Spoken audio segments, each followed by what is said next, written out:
Good afternoon, everyone. My name is Ken Gorleski, and I'm with Networks Northwest. On behalf of the Michigan Works Association, thanks for coming to this session titled LMI for WIOA State and Regional Strategic Plans.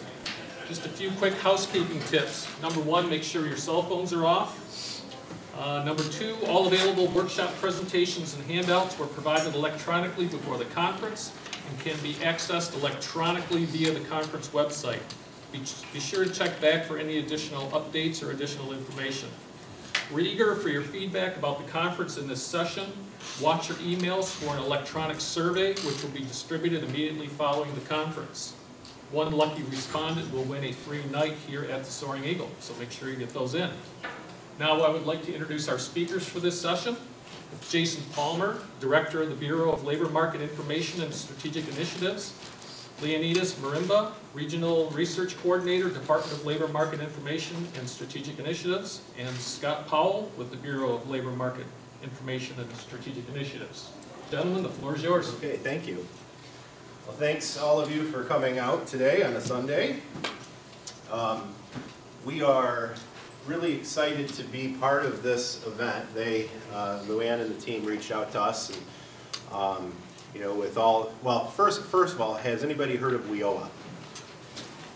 Of course you have, right? So with all of this WIOA stuff going on, wouldn't it be great if we could have a workshop where we talked about LMI, right, all of this data, and how, you know, the work we're doing and how we see WIOA and LMI kind of coming you know, together. So we're delighted to do it, and that's what we're going to talk about today. So looking around the room, I think I know many people, but let's take a minute just so you all know who we are. For those of you who don't know, we are a bureau within the government. We are in DTMB, which is, you know, the management and budget part of the state. We're not in the workforce development group, but we work with them as a partner. And we are the official source for all of this workforce data that you see. So when you look at, you know, the unemployment rate, or when you look at wages for jobs, or you look at the projections for, you know, jobs of the future, that data is coming from our shop. We can say that we're the official source because we administer the federal state cooperatives with Bureau of Labor Statistics and the Census Bureau. So every state has a bureau like ours. We are in all the states, and we work with the feds to produce and also disseminate all of this data. So that's kind of another part of who we are. We work with you know, people in the state, the regions, the local, to provide them not only with you know, data, but also with, we try to inform them with the data, right? We try to use the data to tell stories, to give some kind of insights about what's going on. We like to say that we provide accurate, objective, reliable, timely, accessible, and transparent information, and that spells aorta. And we like to think that we are the aorta, developing and getting all of this data out to all of you who use it, who need this data to do your job. So that's who we are. We have some staff here today, and I want to take a minute. You might get to know them more as the session goes on, but we have in the front row here, if you guys don't mind, just give a wave. We've got Luke. You'll meet Luke. Luke's one of our staff who supports some people in the region. Same thing with Kevin Doyle here in the front. Many of you, I'm sure, know Bruce Weaver. He's one of our managers, and he's a legend in this bureau. And Michelle Wine, one of our new staff, who also is supporting people, in her case, the west side of the state.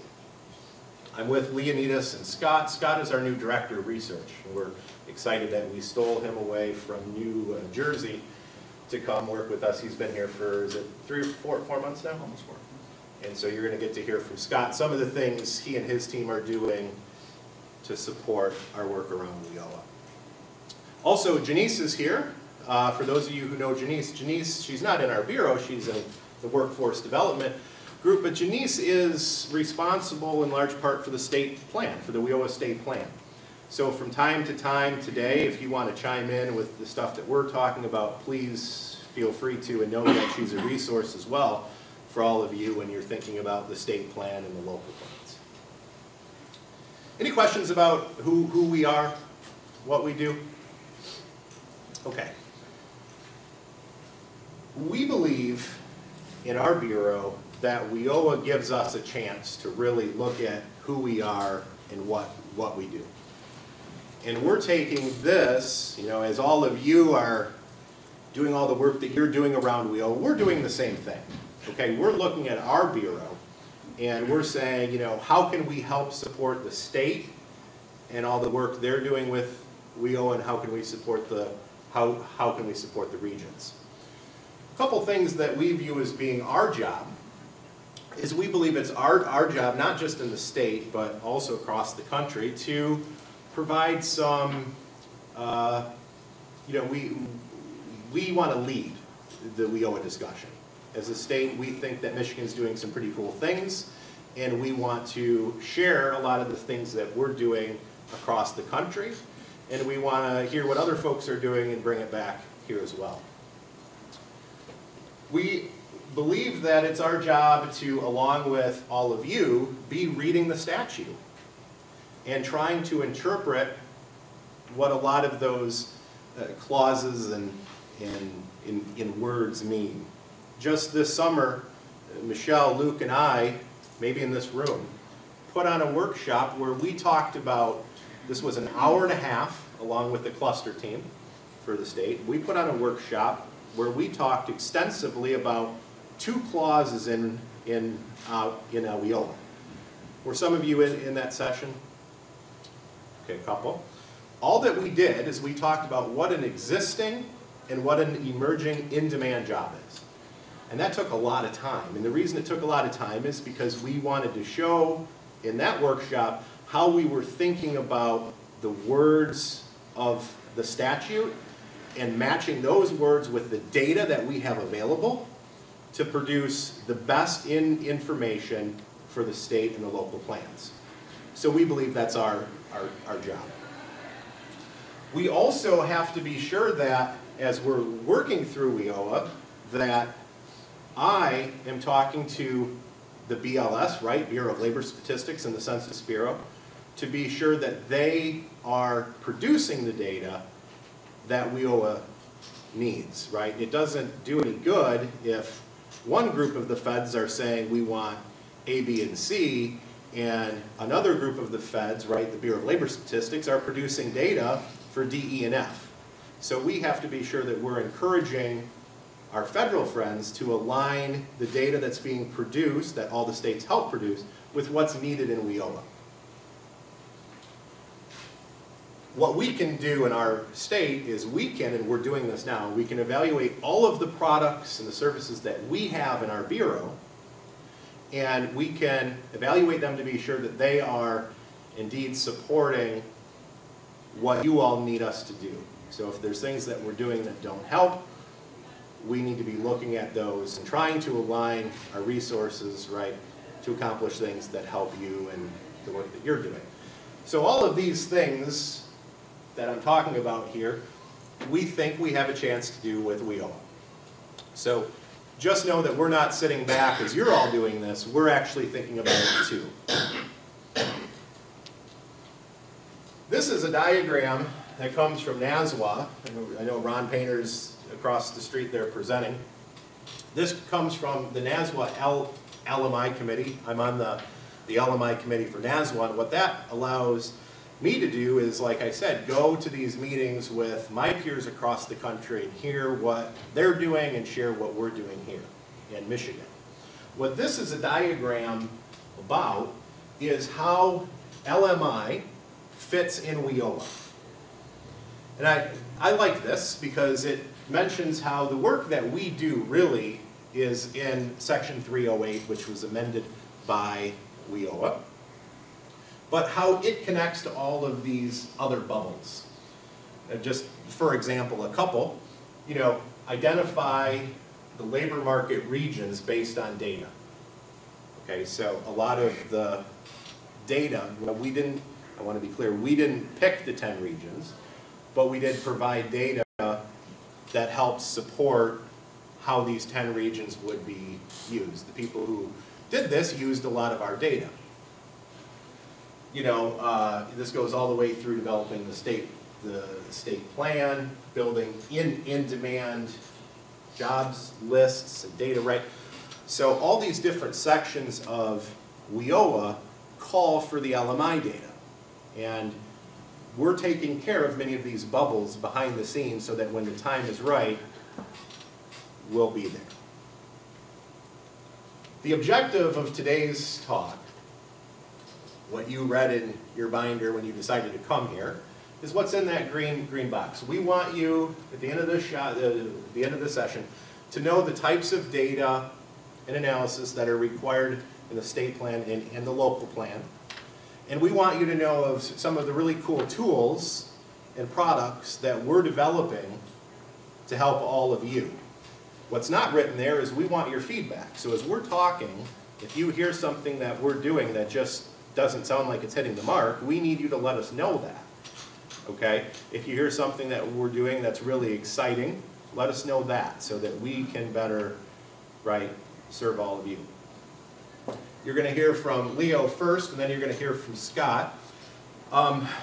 Really, I think the format here is if you have questions about something that you're hearing, ask. We don't mind that at all. There will be time at the end for a general, I think, kind of discussion. If we're running long, we're going to stop so that we have that chance for a dialogue because we would love to hear your thoughts and we'd like to get Janice involved. So with that, I'll turn it over to Dr. Marembia and let him talk.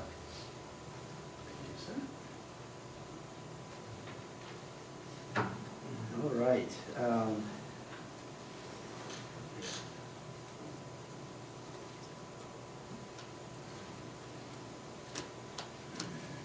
All right, so Jason just went through all this, the role of LMI in WIOA.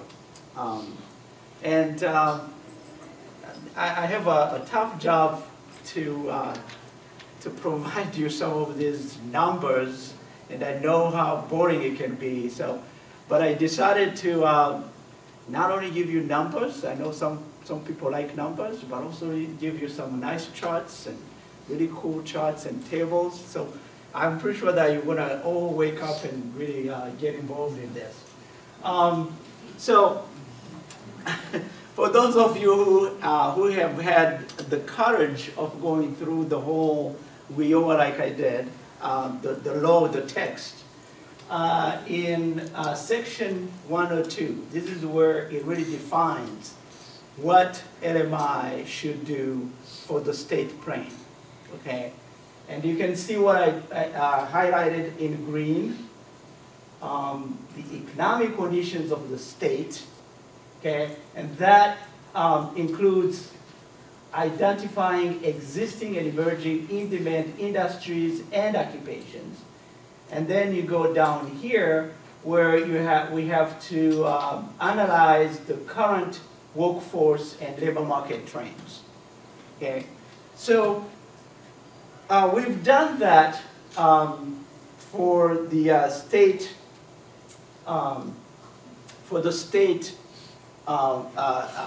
plan, and this will give you some ideas of what you can expect us to do for you, if the data permits, of course. Sometimes we have data for the state, but not for the regions because of, you know, sample sizes and that kind of stuff. For those of you who are savvy in statistics, you know that most of this data comes from surveys, and you know. So if we have a sample that is nice, that is a good size for the state, when you go down to the regions and local areas, it may not be interesting to do any estimates. But so let's start with the point B, current workforce and labor market trends. And of course, when you talk about labor market trends, you have to start with the population itself. Okay, so Anyone sees anything interesting with the population trend of Michigan over the past 15 years? What is happening? Huh? Look at this dark blue. That's dark blue, that's Michigan. The dark blue, and this tells you the annual change of the population since 2000. We got into 2004, and look what started happening. We started losing population to other states, and it got worse, of course, during the recent Great Recession, that's how we call it. Young adults especially started going out of state looking for greener pastures. Okay, graduate and go out of state. Some of our analysts can testify for that. We had to actually pull them out of New Jersey and Washington, D.C. to come back to Michigan, because after the recession and the economy of Michigan is starting to grow, and I'm going to show in a minute, then we started having a positive growth in the population. But by 2014, which is the last year of estimates of the population, we were still almost 143,000 below the peak of 2004. So we still need to get all those young people to come back to Michigan and work in Michigan. Okay? So that's one thing that is happening with the population.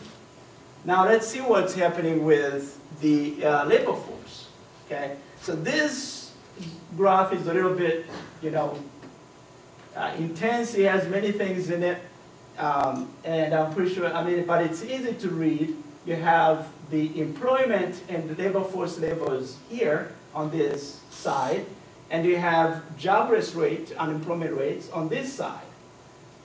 So you have these bars are jobless rates. The line here is the labor force, and this dotted line is employment. Okay. Now what we can see is, employment, unemployment rates went into double digits during the recent recession, but you can see that it has been declining to almost 5% now, right? But there are many numbers that need to be, big numbers that need to be looked at. So I'm going to read a little bit. The Michigan job growth rate in 2000 was around 3.6%, and it's around 5% today. More striking is the massive losses of labor force and employment over this period of 2000 to 2014. Actually, it's 2015. In May 2015, Michigan labor force was around 4,750,000, and that represents a drop of around 413,000 from 2000. Okay. The same is true for employment, which plunged by almost 489,000 since 2000. Okay. So the share of the population that is active in the labor force fell from 68.7% in 2000 to just 60% in 2014. So those are the things that we need to keep in mind. Now, another thing that we need to look at is in 2014, almost 35% of the state unemployed were without work for over 26 weeks. That compared in 2000 to only 3.2%. So we're comparing 35% to 3% in 2000. And we're going to come back to the long-term unemployed in a minute. But those are really interesting numbers that we can talk about the state of the labor force in Michigan. Okay, WIOA, if you read through WIOA, it has identified many groups of individuals that they consider face particular challenges finding jobs or having enough skills to find jobs. And they really want the workforce development systems of the states to pay particular attention to those groups, okay? And either find them jobs or give them the tools and training to get skills so that they can secure a job. And there are many of them. So here I've identified a few of them. The first one, which is really, I mean, they say over and over again, is individuals with disabilities. Okay. This is something that we were able to find some numbers, some data for the state. I'm not sure how good we're going to be in finding those numbers for the regions, again, because of the size of the size of the sample where these numbers come from. But anyway, individuals with disabilities, of course, we found that they have a lower participation rate than the general population. They also face a higher unemployment rate. Okay, so that's a fact, and that's something that we all want the trend to reverse. Okay. Another group is people living in poverty. Okay, they also face a very high unemployment rate of 32%, okay? And that is a little bit lower than the national unemployment rate for this same group. But it's, you know, around 3.5 times the rate of Michigan in 2013, which is, I compared to 2013 because this is what these numbers, the numbers on poverty were available in 2000. That's the most recent available. Another group is individuals with limited English abilities, okay? Oops.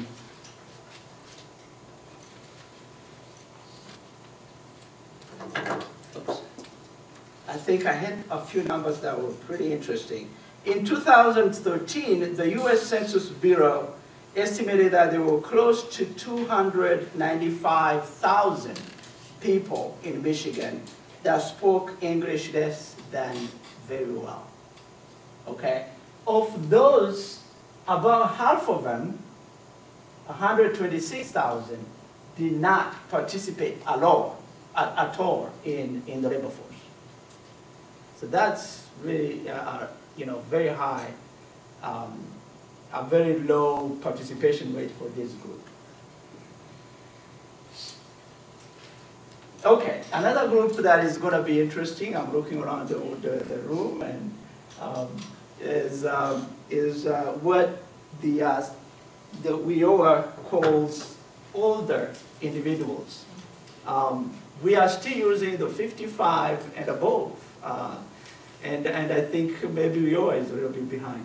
But anyway, with the Great Recession, the recent Great Recession, and an aging population, right? We know that there is an aging population in Michigan and the nation. People are staying longer in the labor force. Okay. I have a few numbers here. Again, from the U.S. Census Bureau, in 2013, a little over 2.8 million older individuals lived in Michigan, with about 1,349,000 between age 55 and 64, 836,000 between 65 and 74, and 650,000 in the age of 75 and above. Okay. Now, these are the statistics. the participation rate of 55 to 64 has actually been increasing over the past 10 years. The participation rate, as we've seen, of the general population actually has been declining. So, and we're seeing more people in what we call retirement age, still in the labor force. 20% of the 65 to 74 are still in the labor force, with an unemployment rate of 6.2%. So this is something that WIOA wants us to look at and really help these individuals that want to stay in the labor force continue to have skills and continue to have jobs, because we know that we need them as the population age. Okay, I talked about long-term unemployed.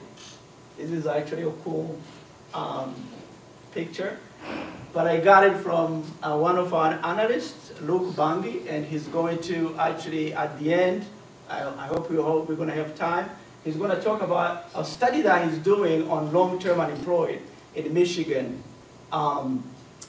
in more details. We're doing a study, and I don't want to steal his thunder, so I'm going to just say that. But one thing that I want to say is that the U.S. Bureau of Labor Statistics basically defines a long-term unemployed as someone who's unemployed for 27 weeks and more, right? During the recent Great Recession, 2009-2010, almost half of the people who were employed were long-term unemployed. And they were not only unemployed for 27 weeks, but to 50, so multiply that by 2, 52 weeks and more. Okay? So it's going down, and again, I'm going to let Luke talk about that a little bit more. But you can see that it's a problem, right? So the other thing that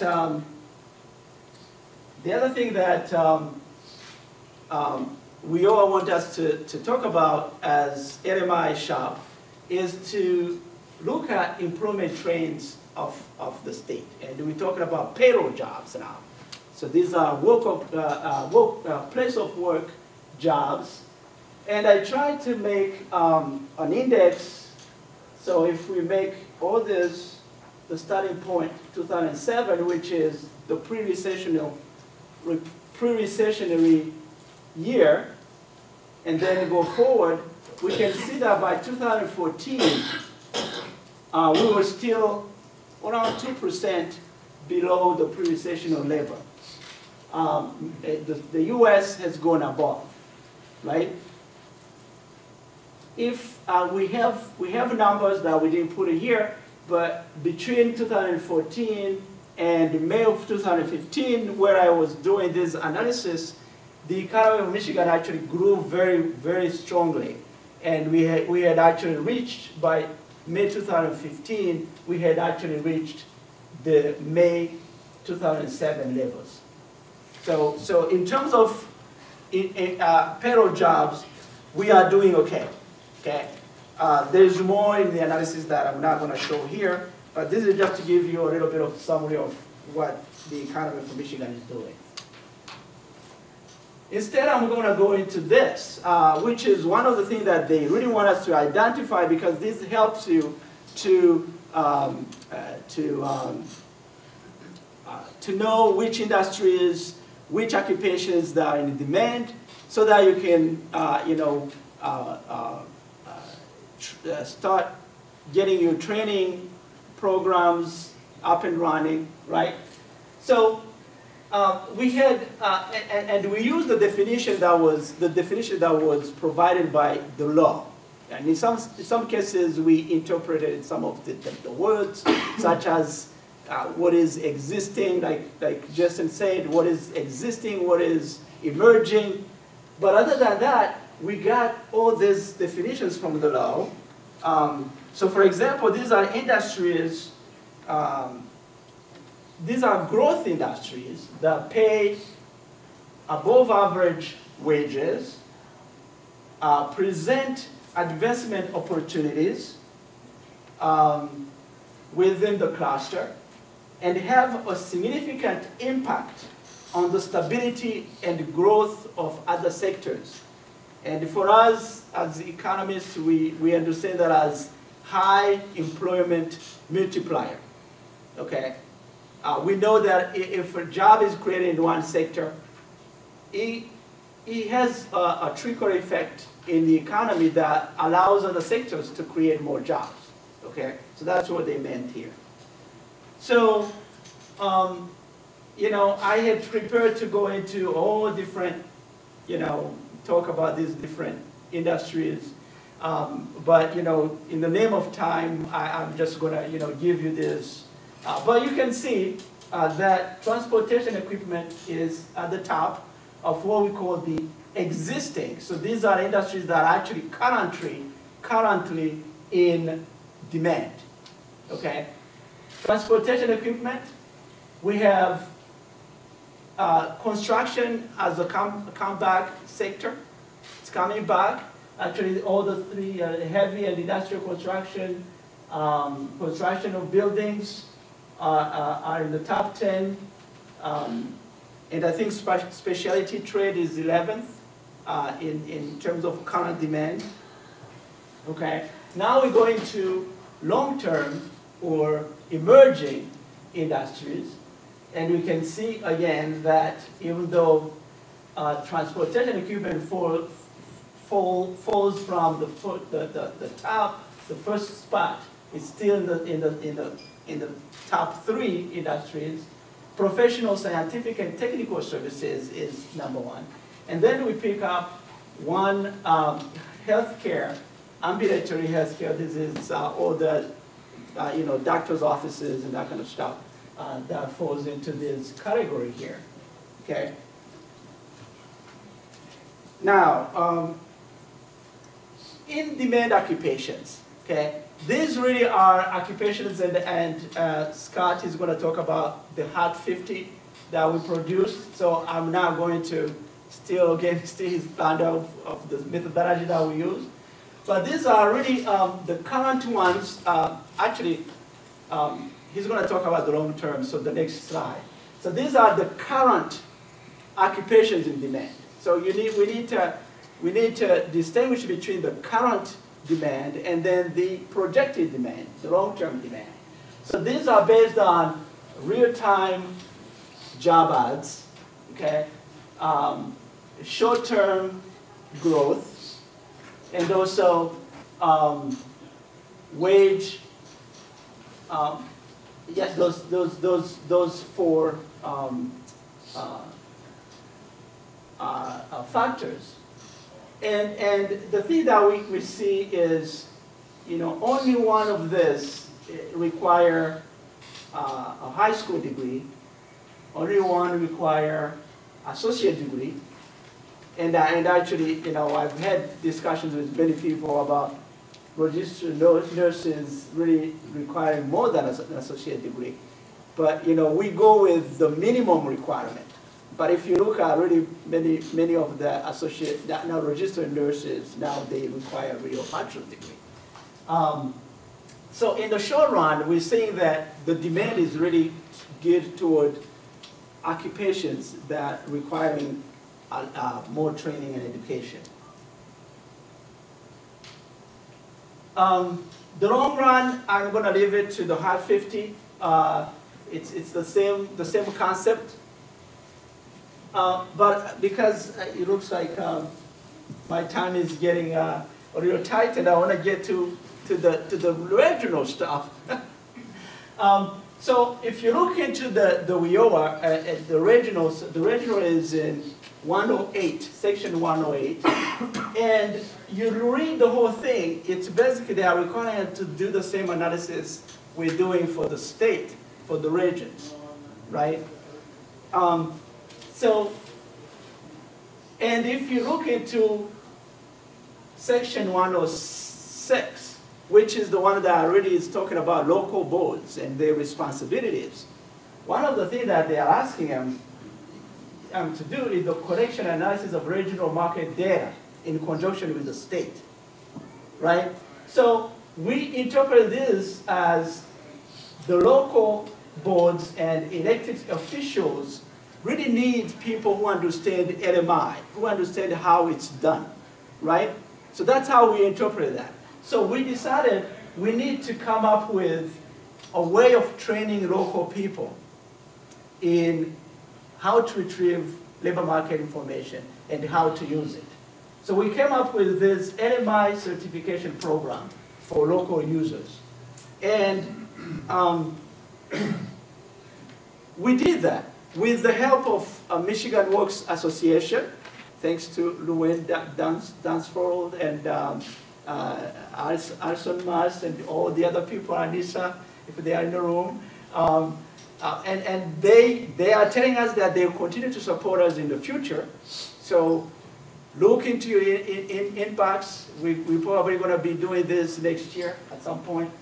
But we really wanted to give local users an opportunity to understand labor markets, how it's organized, and also use real-world case studies to go through a training. We did a pilot training on August 4th through 6th, where we trained 24 economic and workforce developers. At the beginning we were thinking of just training workforce developers, but in the name of collaboration, we were actually approached by economic developers to include them in the training. And so we did that. And we did the training on all these LMI programs, okay? Some of them, sound, really strange, like quarterly census of employment wages and that kind of stuff. So you will need to come to our training to really understand all this stuff that I'm talking about.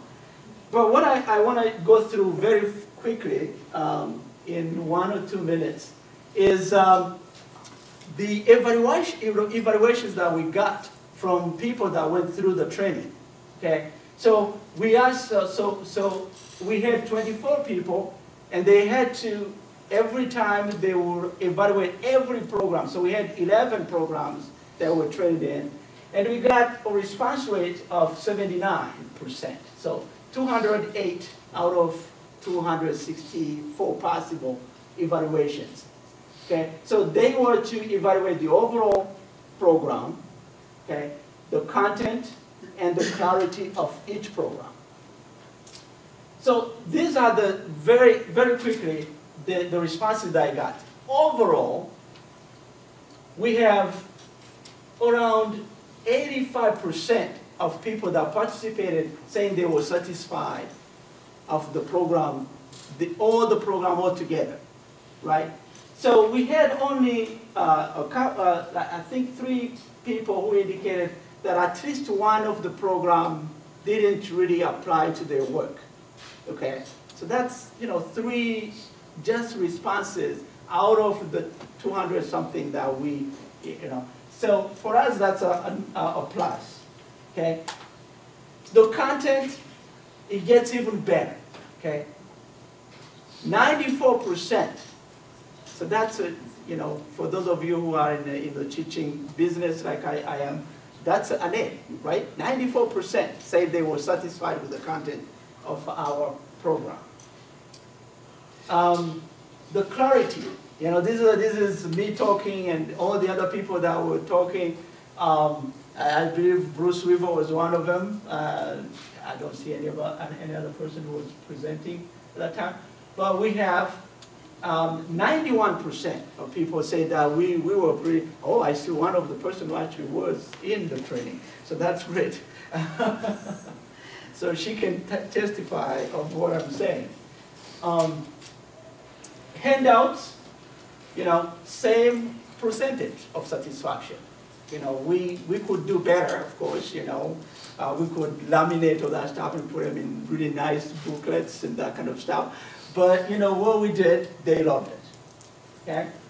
And these are some of the testimonies that actually people sent me to include in my presentation of what they are doing with LMI that that they got, the skills that they got from our training. And one of them is an economic developer from the right place. And while he was being trained, he actually met our regional analyst who had just been hired. And since then, they've become basically buddies. He gets a question, he calls her, and they are working together on all different projects in Grand Rapids. Okay, so all this stuff that we're saying, I think I am 3 minutes over, but I think it's within the margin of error, right? So for statisticians, that's fine. Okay.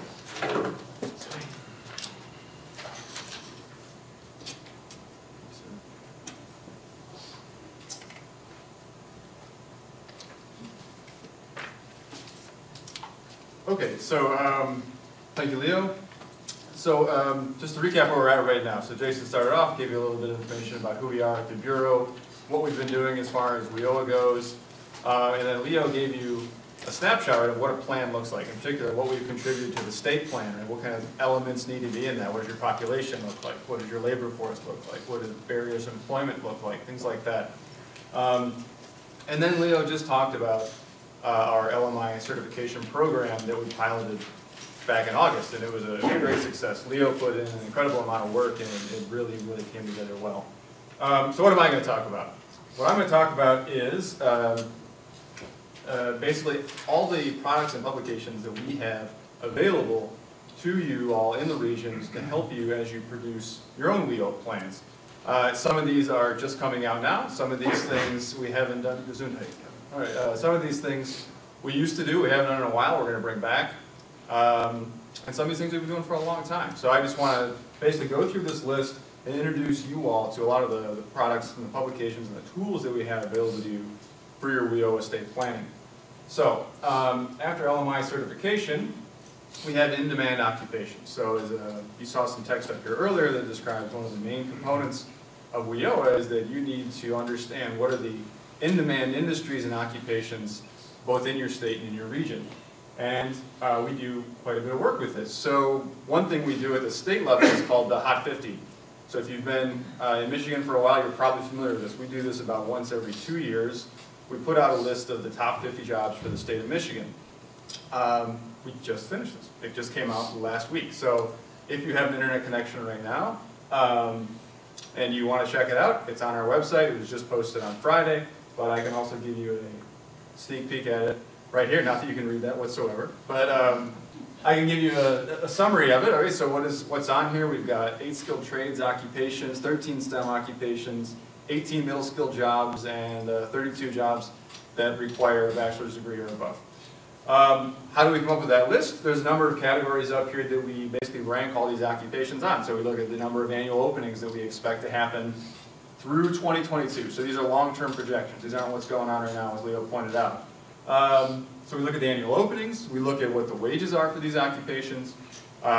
We look at what the expected growth is. We look at the size of these occupations. We look at what the education requirements are. We put all these things together. We come up with a ranked list, and you get Michigan's Top 50. So this is what we have for the state. And again, this is on the website right now, which I'm going to show you in a bit. But also, these just went in the mail. So over the next week, I would hope, if you're at a Michigan Works agency, you'll be receiving these. They're going to ISDs, they're going to CTE programs, they're going to lots of people. So if you've gotten these in the past, you should be getting these again in the next week or two. I'm not sure how fast the mail work will be on. As Jason pointed out, I love another job a few months. So this is what we do at the state level. What do we do at the regional level? We have something called the Career Outlook. This is another product that we put out on a regular basis. And this looks at regional in-demand occupations. Now in the past, what we've done is we've done this one regional career outlook for each Michigan Works agency. That's being transitioned to Michigan Prosperity Regions now. So when we do this the next time, and this will be a forthcoming product over the next year, the next time we do this, it's going to be, we're going to have 10 of these. There's going to be one for each Prosperity Region. And again, this looks at what we expect for long-term growth in these occupations. So what you can see is this is a career outlook from our last time we did this. So this is for the Detroit area. So this is essentially a Region 10 career outlook from about a year ago. So what's on here? You can see there's a listing of occupations by expected annual openings over the next 10 years. There's another list by how much demand is posted online through job postings that we measure. And we also have listings of these jobs where we rank them by education requirements. So does it require just high school? Does it require an associate's degree? Does it require at least a bachelor's degree? So again, this is something that we send out to all of you. And we do this product every 2 years as well, I believe, but we alternate this with the Hot 50. So this is going to be forthcoming over the next year. So that is in-demand occupations. What do we have besides that? Well, we have our website. So if you've been to our website, you're probably familiar with it. What you might not know is we've made quite a few changes to it as of late. We've made a lot of updates. There's a lot of new information on here. But so Leo was talking about this LMI certification program that we have, and it basically allows you the ability to learn how to use all this data that we have available to us. And if you want that data, if you want to get in the weeds of this stuff, it's all on our website. If you want information about what your population looks like in your region, I don't know if this pointer works. There we go. There's a section on population. If you want to know what unemployment and payroll jobs look like in your region, we've got a section for that. If you want to know what these projections are that we're using to come up with this Hot 50 or to come up with this career outlook, it's right on our website. So we have all this data right here in a format that's very accessible to you all. But more than that, we have all of our products and publications are posted on here. And if something new comes out, it goes to the top. So I actually took the screenshot before Friday, so the Hot 50 is not on here. But if you look now, the Hot 50 is linked right here on our site. Right, so that's for publications, but as we have new releases on a monthly basis, new data, new information that comes out, it's also posted on the right. But I don't want to spend too much time on this, as I said, you're probably familiar with it, but I just want to make sure everybody knows it's there. What you're probably less familiar with is a brand new product that we just launched last week, and it's called the Michigan LMI Fast Facts Portal. So what this does is it takes all that information we have available to us and it consolidates it in a format that's much more accessible, easy to use, and able to distribute to your colleagues, maybe to customers, in a format that's very simplified. So we've put a lot of work into this site. The team's done a great job. We're really proud of it. And what this basically does is it has 4 modules. So as you can see, these 4 modules right here, there's one for occupation, there's one for region, there's one for industries, and there's one for clusters. Okay, so how does it work? Really simple. Let's say you want to know more about an occupation. Let's say you want to know more about plumbing in the state. Click on occupation, type in plumbing, or put in the SOC code if you happen to know it. And this is what gets printed out. It's just a 1-page document that summarizes all kinds of very useful information about that particular occupation. Lets you know what the wages are for that occupation across percentiles, right? What's the median wage? What's the starting wage? What's somebody who's been in the job longer? What do they make? And how does that compare to all occupations in the state? Say you want to know about the supply. You've got plumbers coming out. We tell you how many program completers there are. We look at the real-time demand. We look at the projections. Right? There's lots of demographics. Not a shocking one there for plumbers, but key industries, right, that use plumbers. This is all wrapped up in this 1-page document. Exports as a PDF. You've got it available to you. You can do whatever you want with it. But just as important as that simple information, and font you are absolutely not able to read, and really tiny at the bottom of each box, is the source. So if you want to actually get that information yourself, you want to do more with it, you know where to look. Right? If you want something more than just this simplified information. Another module was the region. So I'm from Region 6, so I picked Region 6. And you can see really quickly what the situation looks like in Region 6. You can look at the population demographics. You can look at the labor force. You can see what's going on with the unemployment rate, private sector employment, long-term projections. We can see who the employers are for real-time job ads. Again, right, this is just putting all this information in 1 page that's hopefully of use to you. We've gotten a lot of demand for this kind of information. We've already been getting some great feedback. And if you want to use this, again, it's available right now. You have a connection, you go to our webpage. You can see right at the top there in that blue box, right in the middle, it says try out our new LMI Fast Facts portal. So please do. And if you have any feedback, we'd love to hear about it. So that's what we have available as far as that's our website. That's the Fast Facts portal. What else do we have? On a monthly basis, for every region in the state, we put these out. This is an analysis of real-time demand. This is all about online job ads in your region. So you can see what are the education requirements, where are these job ads coming from, what kind of jobs are they for, how are they distributed on the map. So this is something that, again, is every single month we post these for every region, and they're right on our website. Monthly regional reports. This is something that we don't put on our website currently, but we will be putting on our website in the future. What this is, if you want to know more about the employment situation in your region, say you want to know about unemployment or payroll jobs, how that compares to the previous month, how that compares to the previous year, our regional analysts put these reports together every month and they mail them out. So if you're interested in that and you're not on the mailing list, talk to your friendly regional analyst, who I'll introduce at the end, and you'll know which person to contact if that's of interest to you. But that's yet another product that we have available to you to help in your planning. But let's say you don't maybe want to get into the weeds with everything. You want a document that takes all that weedy information and summarizes in a way that's almost targeted right down the middle at this WIOA planning business. This is what the annual planning information report is. So this is a product that we used to do up until a few years ago, but we haven't done it in 2 or 3 years is my understanding. We're going to be reintroducing these. That's the plan. So what do these look like? Well, basically they summarize what's your labor supply look like, what's your labor demand look like, and also what do barriers of employment look like in your region. Right? And we'll be doing these once a year for every prosperity region within the state. But so for instance, demand, we can look at household labor force, we can look at commuting patterns, which is really interesting if you've never done that with the On the Map tool from the Census Bureau. It's really cool. We can look at payroll jobs, occupational employment, real-time demand. Same for supply. We can look at the population. We can look at the unemployed, what are their characteristics, how many are there. We can look at how many people are coming out of the education system, different facets of it, right? And then we also have this information available to us on barriers to employment, which is a really key piece of WIOA, right? And so to the extent that it's available regionally, we can also talk about welfare registrants, older workers, ESL folks, right? So all this information is going to be packed into this annual planning information report that we're bringing back as a product for you all. And finally, I want to talk a little bit about some forthcoming publications that we have that we also believe will be useful for WIOA planning. One of these is going to be our report on long-term unemployment, and this is coming out very soon. But Luke Bungie and a couple others have been hard at work on this. So Luke, do you want to take a minute? Can I ask a question? Yeah, of course. So these are great data and everything. Are you making any plans to take what you're doing on the training side, which is all satisfaction surveys, which are event-related and predict no long-term change in anything, they're just satisfaction surveys?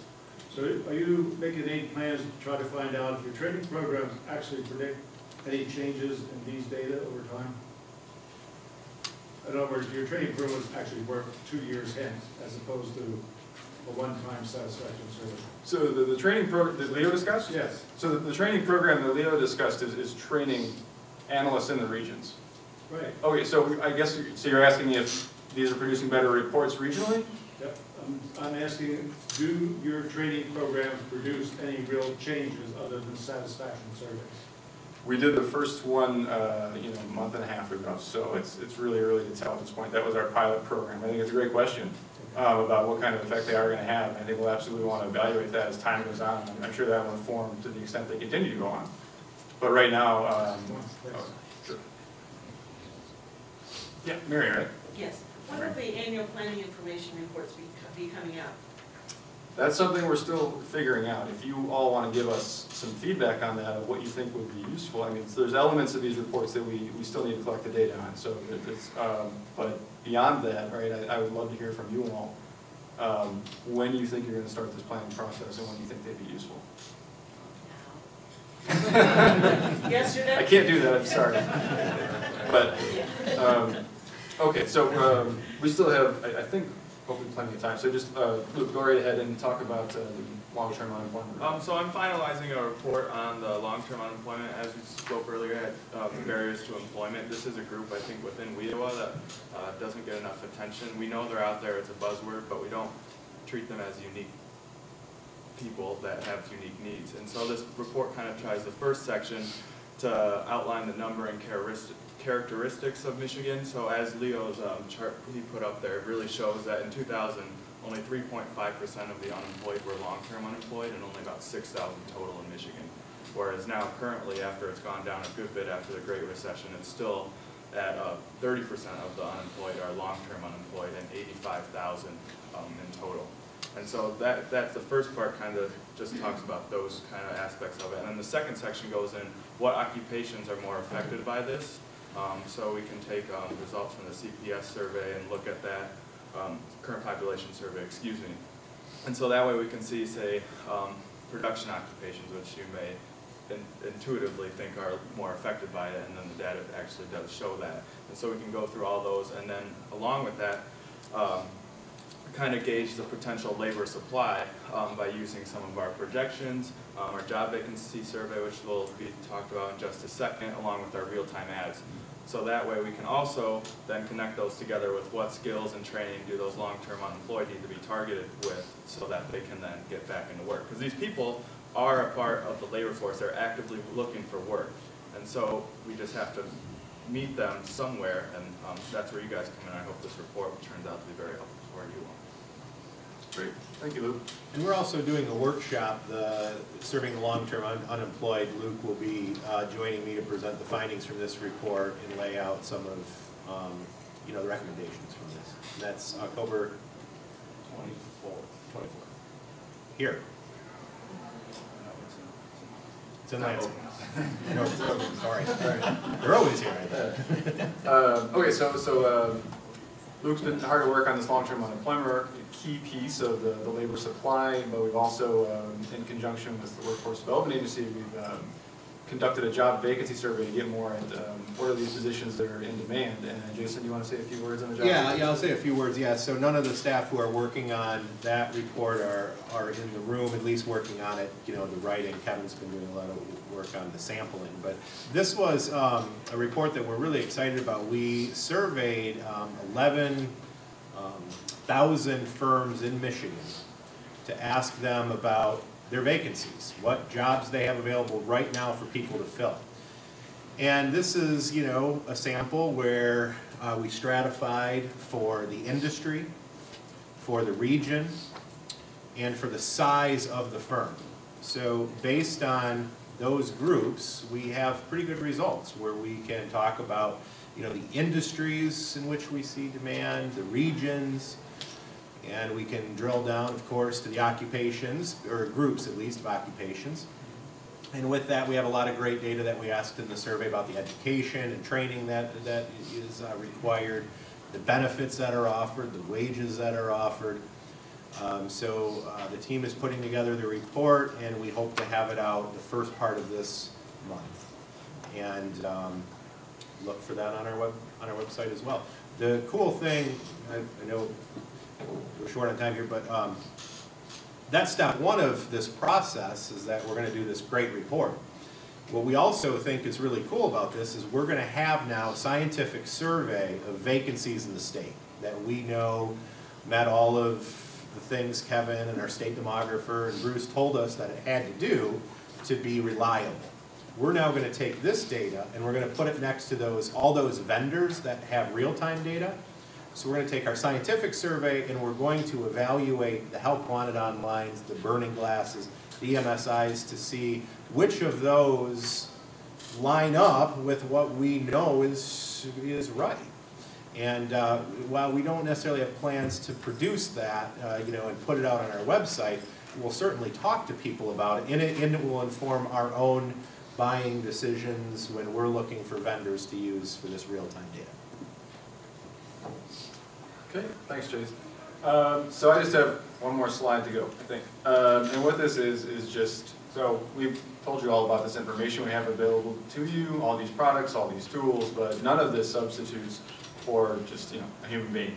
So what do we have? We have these regional analysts who exist purely to help you all, right? And they are assigned by region. So for regions 1 and 10, we have Bruce Weaver, who was already introduced, but Bruce, maybe give one more wave. All right, I'm gonna make sure everybody knows, because so find your region number. So 3, 5, and 6, we have Kevin Doyle. Leonidas handles 8, 9, and 10. Michelle, we have on 2, 4, and 10. And Luke for 7 and 9. So those are your regional analysts. So these are the people that are at your disposal if they can do anything to help you out with this planning process or understanding this data. Please contact us and let us know what we can do to help. That's what we're there for. And that's it. So I think we have 15 minutes. So please ask questions, start a discussion. Can we ask you all a question? How many of you are using some of those reports that Scott just showed? Okay, great. How many of you have met your regional person? Okay. Okay, great. We have to do some work on that. They're going to be here, so please have lunch with them, or, that's why they're here. Okay. I was just curious. Yeah. What kind of work will you be doing, if anything, to look at the agricultural employment and the work that I think all of Michigan needs to do to get some more agricultural workers to service our growers? So there's a few things I can point you to. So agriculture is actually one of the state clusters. Okay. And so on the FastFacts portal here, if you go to cluster and click on agriculture, you'll get some summary statistics for that. But we also have cluster reports on our website in the publication section. If you go there, we have some cluster reports and cluster updates, and we're actually going to be redoing the original cluster reports this coming year. So each of those products, there's a section for agriculture as well. And you might want to talk to Bruce. Bruce has, the state demographer works for Bruce. The state demographer has, or the Census Bureau has the Ag Census, Bruce, am I saying that correctly? Which is a great product that has a lot of data on agriculture.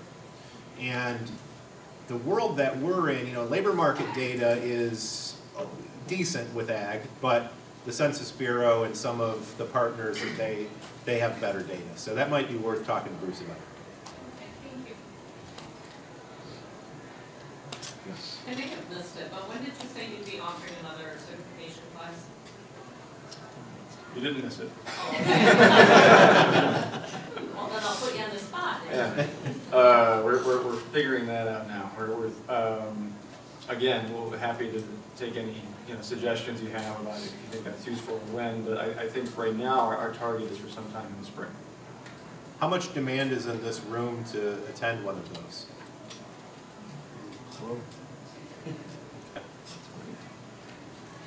Can I just say that I went to it and it was phenomenal.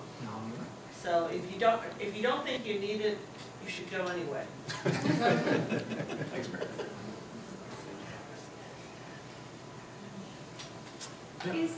Is there regional demand data, projection data available on the website now? I know your projection data went out to 2020, but you were talking about 2022 data. Is that available regionally? Not at the moment. It's being done right now. Do you know when that will be ready? Hopefully by the end of the year is the goal for that. Okay.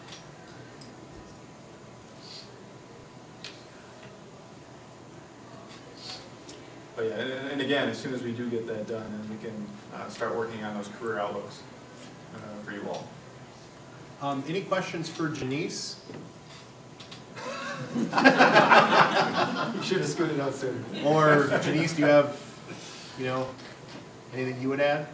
I just want to say it's been great working with you all as far as the information for the plan. I think you put it in a really easy to read format and something that makes it understandable so that the the person who is maybe looking at the plan from the public or whatever, I think they'll be able to easily understand it as well.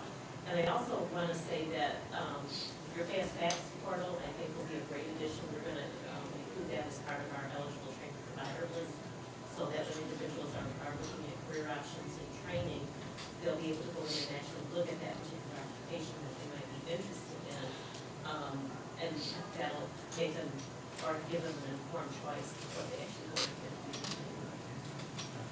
Fantastic. I'm buying you dinner for that.